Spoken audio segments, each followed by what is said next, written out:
Assalamualaikum warahmatullahi wabarakatuh. Alhamdulillahirrabbilalamin. Salatu wassalamu ala asyrafil anbiya wal mursalin Sayyidina wa maulana Muhammadin wa ala alihi wa ashabi ajmain, amma ba'd. Alhamdulillah, para permista yang budiman, pada kesempatan yang baik ini, di bulan yang terbaik ini, kita bisa kembali berjumpa. Pada kesempatan ini kita sering atau paling tidak beberapa waktu yang lalu mendengar tentang istilah crazy rich, atau yang biasa disebut dengan orang yang super kaya, punya banyak kekayaan yang melimpah, bisa disematkan kepada para pejabat, para sosialita, para influencer, dan seterusnya. Kemudian kita juga digemparkan dengan berita bahwa ada beberapa yang disebut dengan crazy rich kemudian ditetapkan tersangka oleh polisi, yang mana kemudian dituduhkan dengan kasus penipuan trading yang berkedok judi. Nah, saya kira kita semua perlu kembali memahami bagaimana Islam memandang harta, supaya kemudian kita bisa menggunakan harta yang kita dapatkan, yang kita cari di dunia ini untuk kemaslahatan hidup, untuk dunia maupun akhirat. Pada dasarnya Islam memandang bahwa harta itu adalah sesuatu yang sah-sah saja untuk dicari, dipakai, digunakan, ya, selama kemudian dalam koridor-koridor ketentuan syariat. Banyak para sahabat yang kemudian juga punya kekayaan, ya, yang kalau istilah sekarang mungkin bisa disebut sebagai crazy rich, gitu. Di antaranya kemudian disebutkan dalam halaman DSN MUI bahwa Dr. Yusuf Ibnu Ahmad Al-Qasim menyebutkan bahwa setidaknya ada 5 sahabat yang kemudian punya kekayaan aset yang kemudian dihitung setelah mereka meninggal, dan yang tertinggi itu adalah Sayyidina Abdurrahman bin Auf dengan kekayaan asetnya mencapai 6,2 triliun ketika beliau meninggal dunia. Selain kemudian punya harta, punya kekayaan yang melimpah, mereka juga dikabarkan oleh Rasulullah SAW diberikan kabar masuk surga. Masya Allah.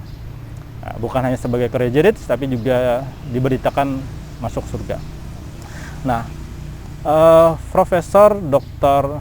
Utsman Subair dalam kitabnya Al-Madkhal ila Fiqhil Muamalah Maliyah menyebutkan bahwa setidaknya ada beberapa pandangan Islam terhadap harta.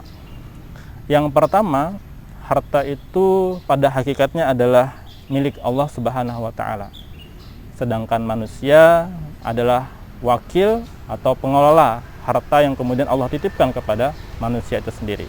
Oleh sebab itu, pengelolaan harta harus kemudian berdasarkan si pemilik yang asli, si pemilik yang sebenar-benarnya. Maka tidak boleh kemudian manusia mengelola harta dengan cara yang tidak dibenarkan oleh si pemilik yang hakiki itu sendiri. Nah, dalam Quran surah Ibrahim ayat 32 disebutkan, A'udzubillahi minasyaitonirrajim, Bismillahirrahmanirrahim, Allahul ladzi khalaqas samawati wal ardh.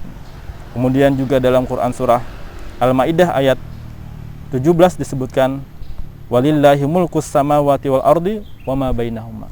Dari 2 ayat ini kita bisa mengetahui bahwa sejatinya Allah lah yang mempunyai harta, mempunyai apa yang ada di muka bumi maupun yang di langit dan di antara keduanya. Yang kedua, bahwa Islam memandang harta itu sebagai sesuatu yang kemudian diberikan kepada manusia berupa naluri untuk mencintai harta. Artinya manusia condong kepada harta, ingin punya harta, itu sesuatu yang tidak dipermasalahkan di dalam Islam. Berbeda dengan halnya paham sosialis komunisme yang menghendaki kesetaraan sosial. Berbeda juga dengan paham kapitalisme yang menghendaki bahwa manusia bebas memiliki harta itu dengan berbagai macam cara, menghalalkan segala cara. Sedangkan Islam tidak. Islam memiliki kedudukan yang seimbang dalam memanfaatkan harta.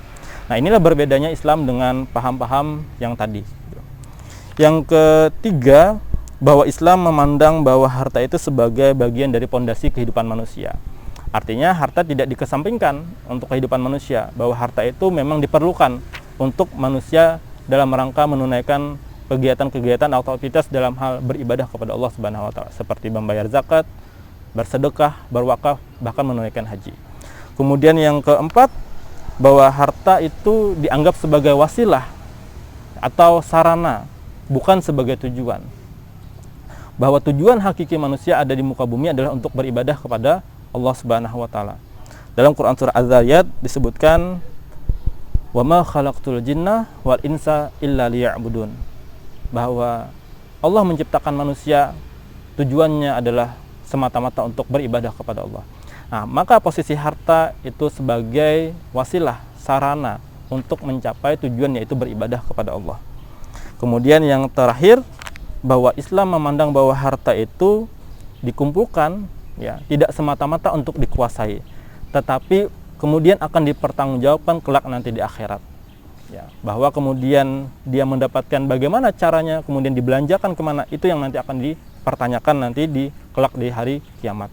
Oleh sebab itu penting bagi kita untuk memastikan apa yang kita dapatkan, harta yang kita peroleh, yang kita cari, betul sesuai dengan koridor-koridor ketentuan syariat Islam.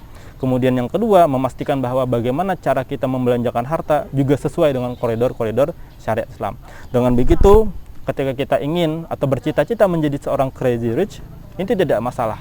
Ya, asalkan kemudian kita memahami bagaimana Islam mendudukan harta sebagai bagian dari sarana atau wasilah untuk beribadah kepada Allah Subhanahu wa taala. Mungkin itu yang bisa saya sampaikan pada kesempatan yang baik ini. Demikian, salah hilaf mohon dimaafkan. Al-afu minkum wallahu muwaffiq ila aqwamit thariq. Wassalamualaikum warahmatullahi wabarakatuh.